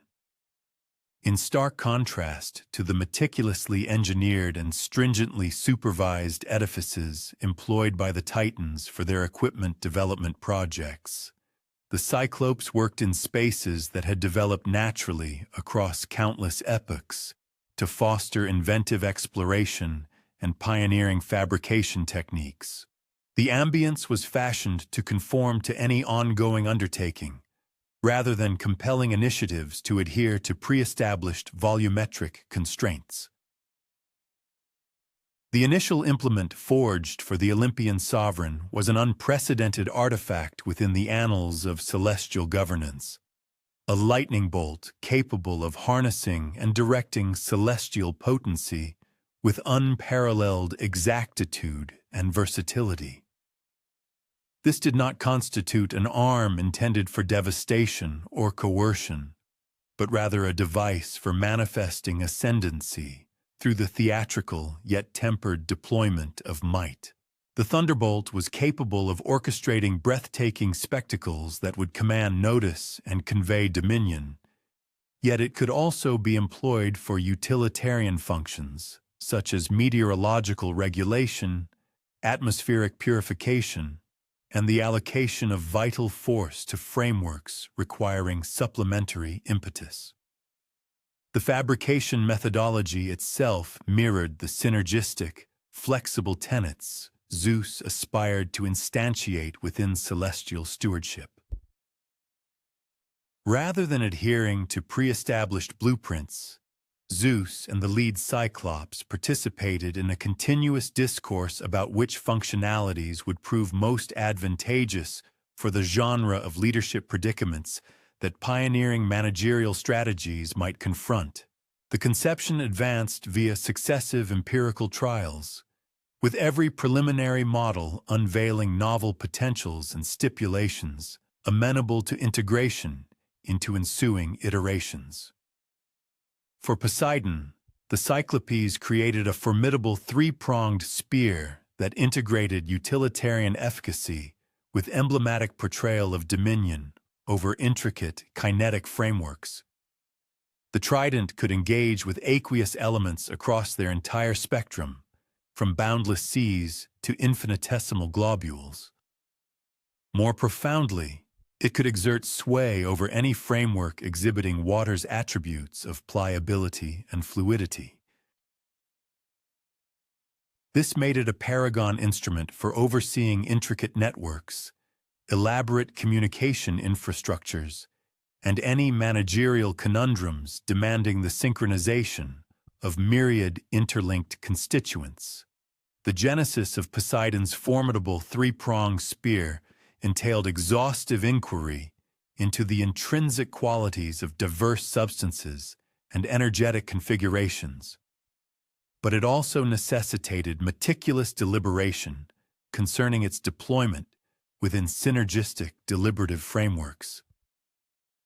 In contrast to conventional managerial apparatuses conceived for solitary utilization within stratified frameworks, the Trident was calibrated for deployments demanding harmonized action among a plurality of operators possessing disparate viewpoints and proficiencies.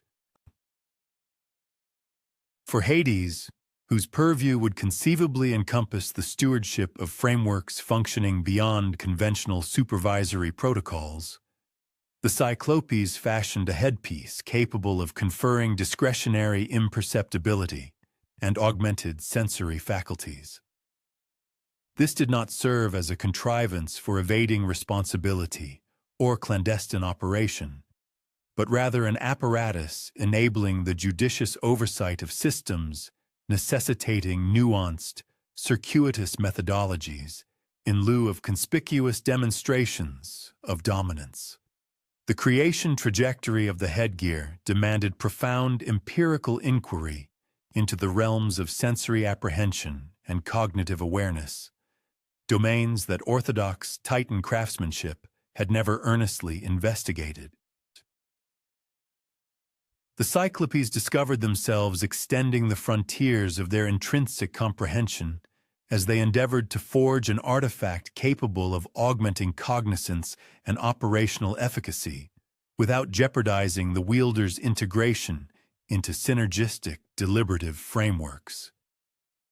Every one of these extraordinary instruments signified not merely sophisticated fabrication proficiencies, but rather groundbreaking paradigms addressing the foundational query of how dominion and prerogative ought to be wielded within intricate frameworks. They were conceived to amplify the potency of leadership while simultaneously fortifying cooperative rather than stratified interrelations between operators and the frameworks entrusted to their stewardship. The intricate fabrication endeavor simultaneously functioned as a prolonged pedagogical initiative, affording Zeus and his siblings a profound comprehension of their inherent aptitudes and the onerous duties that would accompany the pioneering of novel methodologies for celestial administration. Their close collaboration with master craftsmen, whose thought processes were rooted in materials, processes, and creative possibilities rather than administrative procedures and organizational hierarchies, endowed them with fresh perspectives on the impending trials and the available resources for addressing those challenges. As reports of these pioneering instrument creation endeavors permeated the ranks of prospective Confederates, the Olympian cause began to garner allegiance from beings galvanized by the vision of imaginative opportunities that such approaches represented. The implements themselves evolved into emblems of a distinct philosophical paradigm concerning power and responsibility, one that championed capability and effectiveness over rank and authority, fostered collaborative problem-solving instead of individual control, and embraced adaptive innovation rather than rigid adherence to established procedures. The Titans, scrutinizing these emergent trends from their meticulously structured installations on Mount Othrys, perceived with clarity that their adversaries were cultivating proficiencies transcending the conventional boundaries of orthodox celestial governance. Their immediate response was to redouble their foundational readiness endeavors, concentrating on honing the steadfastness and exactitude of time-honored methodologies, rather than venturing into unverified novelties that might introduce unforeseen complexities in critical situations.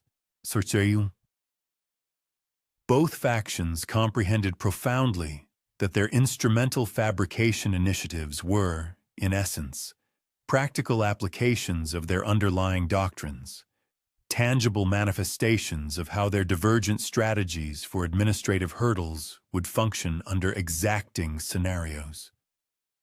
The Titans were refining apparatuses designed to uphold equilibrium and steadfastness, even amidst the most arduous predicaments. Conversely, the Olympians were forging implements intended to help them nimbly adjust and creatively evolve, regardless of what unforeseen contingencies they might encounter. One might imagine, as the cosmic dust settles, the gentle luminescence of furnace flames mirrored upon crystalline surfaces, illuminating the meticulous labor of master craftsmen, molding substances previously unamalgamated into tools hitherto unconceived. Picture the deliberate dialogues between artisans and beneficiaries, and the incremental cultivation of insight regarding what would be truly indispensable for the impending trials. When the official exhibition of managerial prowess ultimately commenced, both sides realized with some irony that their meticulous groundwork had perhaps been excessively comprehensive.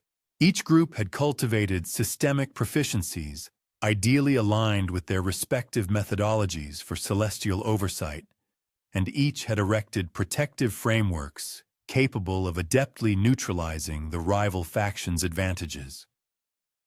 The outcome was not the definitive conclusion everyone had anticipated, but rather an extended deadlock that would scrutinize the enduring viability of both governance doctrines under prolonged periods of intense pressure.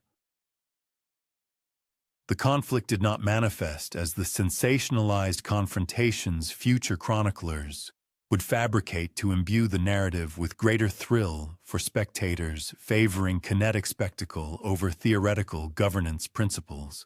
Instead, it bore a strong likeness to an intricate, protracted organizational analysis in which two fundamentally divergent managerial paradigms contended to prove their efficacy at preserving celestial equilibrium while simultaneously advancing their individual aims. Each side commanded substantial universal assets and had devised intricate strategies for safeguarding and deploying these assets with optimal efficacy. The Titans upheld their time-honored methodology of prudent systematic governance, guaranteeing the continuous functioning of all frameworks under their control according to preordained timetables and protocols. Their domain exhibited extraordinary steadfastness throughout the confrontation, experiencing negligible interference with standard processes and the uninterrupted provision of anticipated provisions to all dependent systems. The Olympians, meanwhile, showcased their divergent methodology by exerting efficacious dominion over their territory through malleable, responsive administrative strategies that could swiftly adjust to evolving conditions.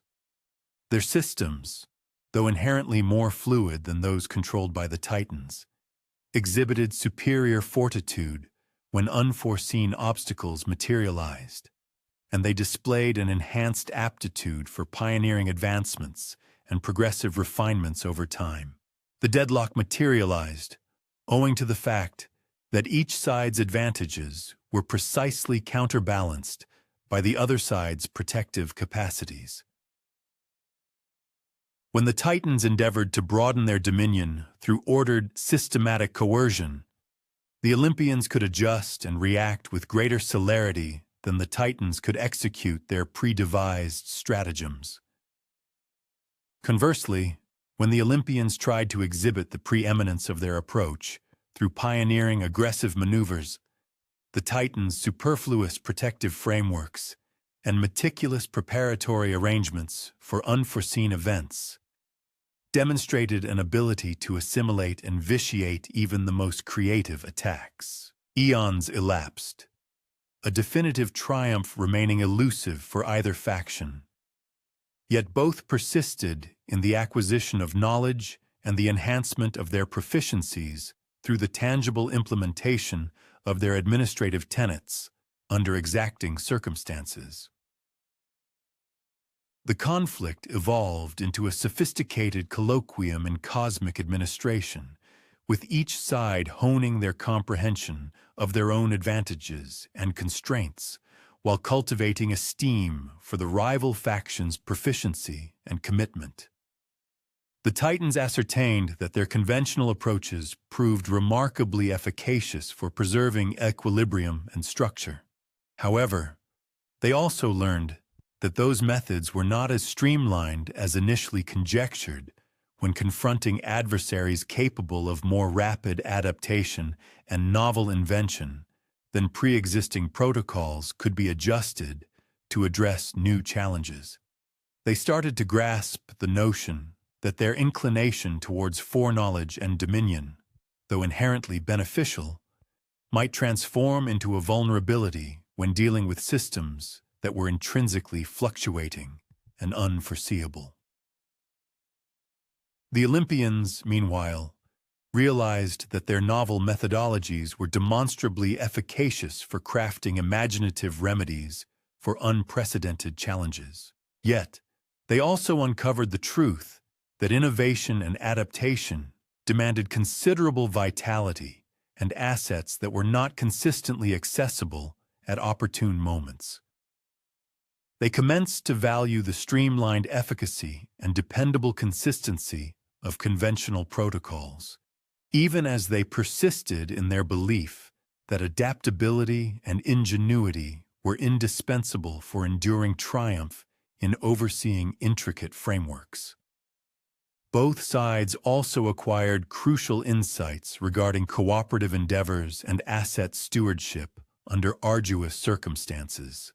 The protracted character of the confrontation necessitated the cultivation by all participants of fortitude, tenacity, and the ability to sustain concentration on overarching goals, even when instantaneous advancement appeared unattainable. These were invaluable competencies that would prove highly advantageous to both factions, irrespective of the ultimate outcome of the dispute. The stalemate also afforded avenues for unstructured dialogue between the rival factions. These were not clandestine parleys or perfidious machinations, but rather collegial discourse between proficient overseers who were starting to perceive that they possessed greater fundamental alignment than their doctrinal divergencies could imply. Both groups were sincerely dedicated to efficacious celestial stewardship, and both had cultivated significant acumen and proficiencies that could potentially serve the universal good if they could be harmoniously assimilated. Such dialogues culminated in a progressive realization that the conflict might be nearing the threshold of declining efficacy. Both sides had evidenced the utility of their individual methodologies under arduous scenarios, but neither had substantiated the claim that their techniques possessed such preeminence that the alternative paradigm ought to be entirely forsaken. The inquiry commenced to transform from whose victory was paramount to what mechanism exists for ameliorating this predicament in a way that safeguards the meritorious elements of each philosophy. The protracted span of the conflict also engendered difficulties in upholding celestial equilibrium in domains not under direct suzerainty of either side. Numerous cosmic mechanisms demanded ceaseless oversight and upkeep irrespective of prevailing managerial contentions, and the assets allocated to the confrontation were diminishing the comprehensive capability for standard celestial governance functions. Both sides comprehended their imperative to preserve cosmic steadfastness might ultimately compel them to devise mechanisms for reconciling their disparities that were not predicated on a definitive triumph for any single methodology. As the conflict approached its concluding epoch, both the Titans and the Olympians commenced investigating avenues for reconciliation that would recognize the inherent merits of each governance paradigm while erecting unambiguous structures for celestial oversight that could function proficiently, notwithstanding doctrinal variances. These investigations were rendered intricate due to the reality that both sides had expended considerable assets and exertion in their individual stances, rendering concession akin to perfidy against their core tenets. The ultimate resolution, when it finally manifested, was not born from the traditional triumphs of military might or the intricate diplomacy of negotiated peace, but rather from a profound acknowledgement of underlying elements that neither contending faction had adequately factored into their initial strategic blueprints. The intervention of ancient, more fundamental cosmic entities, whose overarching concern for universal equilibrium transcended the specific governance methodologies employed to uphold that order, ultimately furnished the essential framework for disentangling what had long appeared to be an intractable and irreconcilable dispute. However, before such a definitive resolution could fully materialize, both warring parties were compelled to confront the inevitable toll of pervasive weariness and the severe depletion of precious resources, consequences intrinsically linked to protracted warfare. Irrespective of how expertly and competently the hostilities were conducted. Even those celestial beings endowed with immense powers and boundless capabilities eventually discovered that sustained rivalry necessitated a series of compromises and adaptive adjustments, which in turn could fundamentally reshape their core philosophies regarding the very challenges they had initially set out to conquer. One might contemplate, as thoughts gently drift, the extraordinary patience and fortitude demanded by such an enduring struggle, the painstaking, incremental accretion of wisdom and insight that arises from an unwavering dedication to arduous objectives. One could envision the slow dawning of realization that certain dilemmas command far greater temporal investment and sheer tenacity than any initial surge of enthusiasm might suggest, and that the most profound triumphs occasionally bear scant resemblance to the anticipated outcomes envisioned at the outset of any grand endeavor.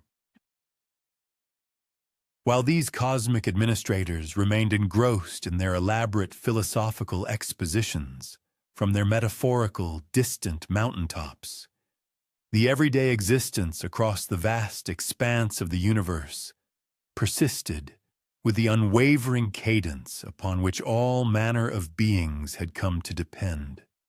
The fundamental ideological clash between opposing administrative philosophies, though undeniably significant for the enduring stability of cosmic governance, exerted remarkably minimal influence on the quotidian experiences of the overwhelming majority of entities who simply required dependable systems and predictable environmental conditions to pursue their individual aspirations and evolutionary trajectories.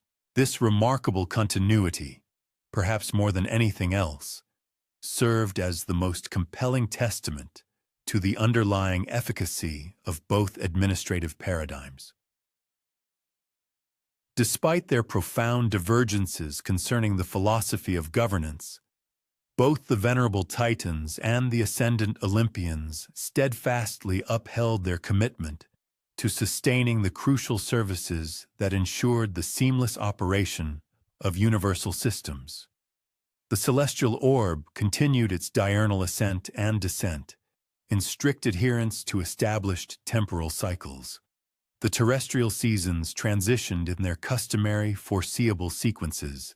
Hydrous currents flowed through their designated conduits, and the immutable physical laws governing everything from the majestic formation of distant stars to the delicate growth of terrestrial flora remained steadfast and utterly reliable. For the greater populace of the cosmos, the most discernible indications of the ongoing administrative contention manifested as subtle yet persistent enhancements across various systems, as each side diligently strove to showcase the superior effectiveness of their respective management philosophies. Atmospheric patterns, for instance, exhibited a slightly increased responsiveness to localized conditions, as Olympian innovations were rigorously tested and meticulously refined. Concurrently, the upkeep of cosmic infrastructure became notably more exhaustive and precise, a direct result of the Titans. Enhanced oversight mechanisms designed to guarantee peak performance even under the most demanding circumstances. The nascent mortal races, just beginning to emerge across diverse planetary landscapes, were perhaps the most acutely aware of these evolving shifts, albeit interpreting them through the limited prism of their rudimentary comprehension of cosmic machinations. They observed that certain natural phenomena appeared to be more amenable and accommodating to their needs, while other essential systems operated with an unprecedented degree of reliability and exacting precision. Consequently, they began to forge intricate religious and cultural rituals, meticulously crafted to foster auspicious relationships with whatever unseen forces they believed to be responsible for these beneficial advancements, entirely unaware that they were, in fact, witnessing a live, competing demonstration of administrative prowess. Diverse communities across the cosmos thus found themselves inadvertently reaping distinct advantages from various facets of the ongoing cosmic administrative dispute. Agricultural societies, having long mastered the art of harmonious collaboration with natural cycles, discovered that their crops flourished with enhanced vigor as the overarching weather management systems became increasingly adaptable and attuned to specific local requirements. Conversely, urban populations, whose very existence hinged upon the dependable functioning of intricate infrastructure, found their vital water supplies, complex waste management networks, and extensive transportation systems operating with an unparalleled level of reliability and operational efficiency. Even the myriad nature spirits and lesser deities, traditionally tasked with the stewardship of various localized systems, found themselves presented with expanded avenues to exhibit their inherent capabilities.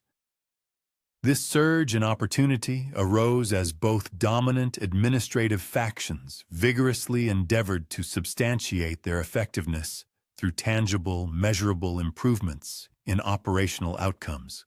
Consequently, local water management became remarkably more sophisticated, as river nymphs were granted greater autonomy to tailor their methodologies to ever-changing hydrological conditions. Similarly, forest management grew notably more precise as tree spirits received augmented resources and clearer, more defined authority structures for the holistic maintenance of ecosystem vitality. A veritable flourishing of cultural and artistic expression characterized this era, as beings from all walks of cosmic life discovered themselves endowed with augmented resources and significantly fewer external constraints upon their creative endeavors. The rival administrative approaches, in their competitive zeal, both underscored the paramount importance of demonstrating unequivocally positive outcomes. This shared emphasis inadvertently fostered a powerful incentive for the active support of activities that demonstrably elevated the quality of life and augmented the inherent capabilities of diverse communities throughout the universe. These localized advancements collectively ushered in what many communities perceived as a veritable golden age, though remarkably few beings at the time fully grasped that they were in essence experiencing the widespread benefits of an intense cosmic administrative rivalry. The overall quality of life improved incrementally yet consistently, as both prominent governance philosophies vied with one another to showcase superior results through the practical and tangible application of their respective guiding principles. The protracted duration of the conflict also inadvertently furnished invaluable opportunities for various entities to cultivate their own unique capabilities and perspectives, largely unhindered by excessive interference from higher echelons of cosmic administration. Both the Titans and the Olympians, being primarily consumed by their overarching strategic competition, inadvertently bequeathed greater autonomy than usual to localized decision-making processes and grassroots innovation. Consequently, a multitude of communities and individuals seized this opportune moment to experiment boldly with novel approaches to their specific challenges, thereby contributing to a pervasive atmosphere of progressive development and general improvement that ultimately benefited all involved parties. These significant enhancements in both infrastructure and communication networks facilitated an unprecedented ease with which diverse communities could share vital resources, accumulated knowledge, and innovative cultural expressions. The cumulative effect was a period of unparalleled cross-cultural exchange and profound mutual learning, an enriching phenomenon that benefited everyone involved and spurred rapid advancements in fields ranging from sophisticated agriculture and advanced manufacturing to profound art and philosophical inquiry. Educational provisions expanded dramatically as both contending sides recognized that their long-term viability and eventual success would hinge, in part, upon the cultivation of highly capable beings who could effectively contribute to whatever administrative systems ultimately emerged from the prolonged conflict. The Titans, with their emphasis on order, established formal training programs meticulously designed to instill in younger beings a deep understanding of the fundamental principles and established procedures essential for stable cosmic governance. The Olympians, conversely, championed more flexible and adaptive learning environments, prioritizing the development of critical problem-solving skills and versatile adaptive capabilities that would prove invaluable regardless of the specific challenges the future might present. Networks for trade and intercosmic communication experienced profound improvements as both administrative approaches diligently worked to demonstrate their superior effectiveness in orchestrating complex, multifaceted operations spanning vast distances and navigating diverse conditions. The Titans, true to their nature, painstakingly developed more reliable and consistently predictable transportation and communication systems. In contrast, the Olympians, with their emphasis on adaptability, forged more flexible and highly responsive networks, capable of adjusting fluidly to evolving needs and capitalizing on unexpected opportunities. As the protracted conflict began its inexorable approach towards its final, decisive phase, both the Titans and the Olympians began to pay increasingly closer attention to the subtle, informal expressions of preference emanating from various cosmic communities. Both factions understood with growing clarity that truly sustainable cosmic governance would ultimately depend upon widespread acceptance and willing cooperation from the countless beings who would inevitably be affected by whatever administrative systems were eventually cemented into place. The gradual, organic development of this informed collective opinion among various cosmic constituencies would, in due course, emerge as a critically important factor in ultimately resolving the deeply entrenched administrative conflict. Neither side could legitimately lay claim to a definitive victory through the sheer application of superior brute force or through the deployment of more intricately sophisticated strategic planning. However, both sides possessed the potential to garner crucial support from those beings who had meticulously observed their performance under challenging and demanding conditions, and who had subsequently concluded that one particular approach offered demonstrably better prospects for enduring cosmic stability and progressive development. Perhaps most significantly, the protracted and extended nature of the cosmic administrative conflict afforded ample time for a multitude of diverse beings to observe both governance approaches actively in operation and to systematically form their own considered opinions regarding which methods appeared most efficacious for addressing different categories of challenges. This extensive observational process inadvertently fostered a unique form of informal cosmic democracy, where various entities could dispassionately evaluate the competing administrative philosophies based squarely upon their practical, tangible results, rather than being swayed by abstract theoretical arguments alone. This pivotal insight would ultimately prove indispensable for the conflict's eventual cessation, as it deftly redirected the primary focus from mere inquiries into which side possessed greater might or superior tactical acumen, toward profound considerations of which methodology would genuinely serve the enduring welfare and progressive evolution of the cosmos with more pronounced effectiveness. Her profound influence manifested not in grand declarations or raw demonstrations of ancient might, but rather through discreet, personal dialogues with individual family members from both contending factions. She commenced her outreach by visiting Kronos in his headquarters of chronological governance, discovering him toiling diligently through the extended periods equivalent to nocturnal hours in locations that existed beyond the conventional flow of time. The meticulous precision of his chronometers had, by then, begun to exhibit minute, almost imperceptible deviations, indicative of the immense pressure inherent in maintaining perfect temporal coordination, while simultaneously managing an extended celestial conflict. As the protracted celestial dominion dispute neared its culmination, an unforeseen yet profoundly significant arbiter began to subtly shape the trajectory of events.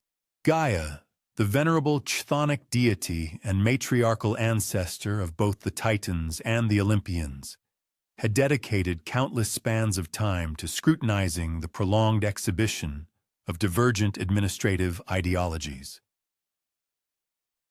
From her unparalleled vantage point, as the primordial bedrock upon which all other universal systems operated, Gaia possessed unique insights into the enduring viability of various governance methodologies.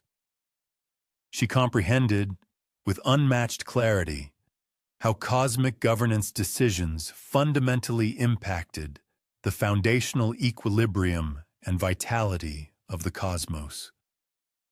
Consequently, she had developed a growing apprehension regarding specific facets of the ongoing conflict that remained largely overlooked by either contending party. "You have been exerting yourselves tremendously," Gaia remarked with quiet gravitas, her voice carrying the benevolent yet undeniable sway of someone whose very being underpinned the functionality of all other entities. She eased into a seat that intuitively conformed to accommodate her presence, a silent testament to the immutable truth that even the most advanced governance infrastructures remained intrinsically reliant upon her primordial steadfastness. Kronos looked up from his intricate calculations, his countenance haggard, like one who had been grappling with an intractable dilemma for an extended, exhausting duration. "The situation has become far more intricate than I initially anticipated," he conceded candidly. The Olympian faction's methodology for cosmic administration demonstrates efficacy through paradigms that defy traditional interpretative models. I am struggling to forecast repercussions or formulate commensurate counter-strategies. Gaia inclined her head, radiating the profound comprehension of someone who had witnessed countless analogous paradigm shifts across epochs. Novelty frequently engenders an element of the unforeseen, she agreed. That is both its paramount advantage and its most formidable administrative hurdle. The fundamental inquiry, therefore, is whether the benefits of heightened capacity for adjustment and inventive resolution of issues sufficiently outweigh the challenges posed by diminished foresight and command. This profound exchange persisted through a duration that defied conventional temporal measurement, spanning perhaps hours or even millennia, for chronological progression operated under distinct principles within Kronos' domain.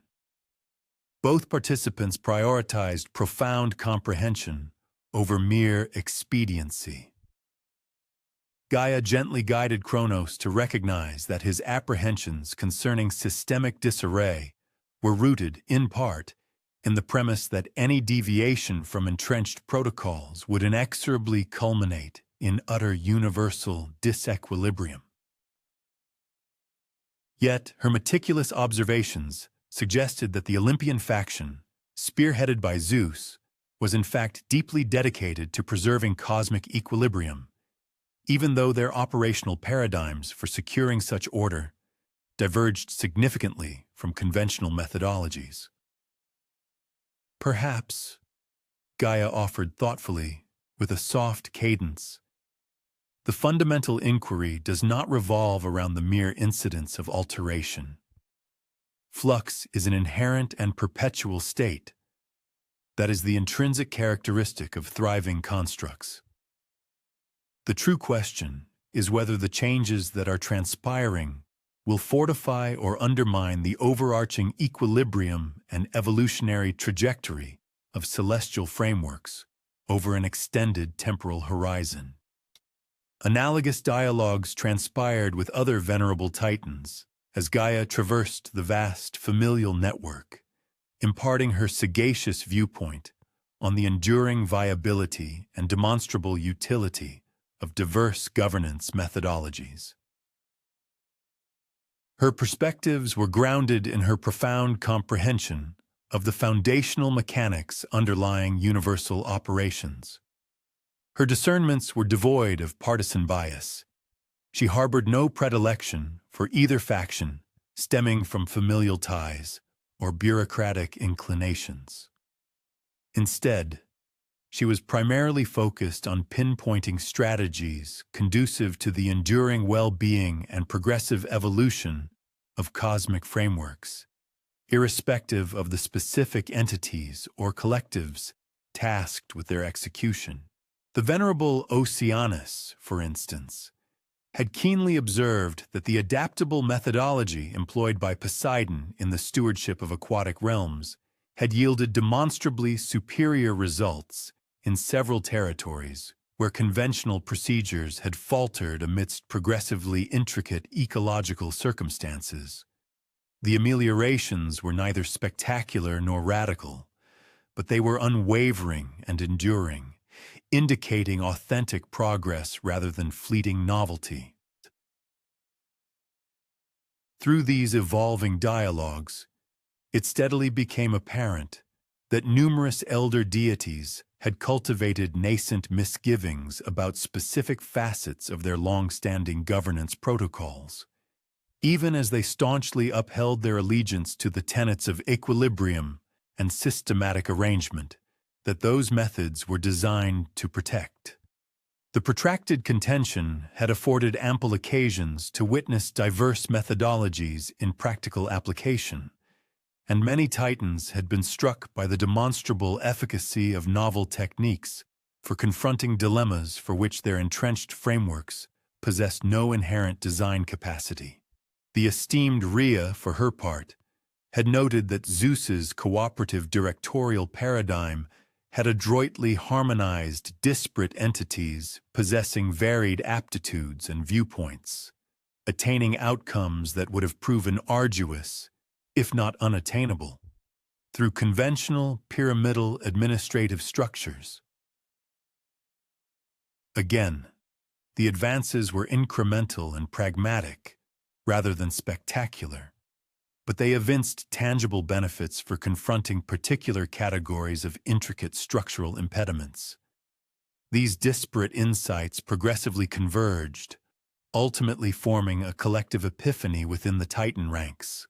The hostilities had conceivably arrived at a juncture where protracted antagonism could prove less advantageous than productive synergy.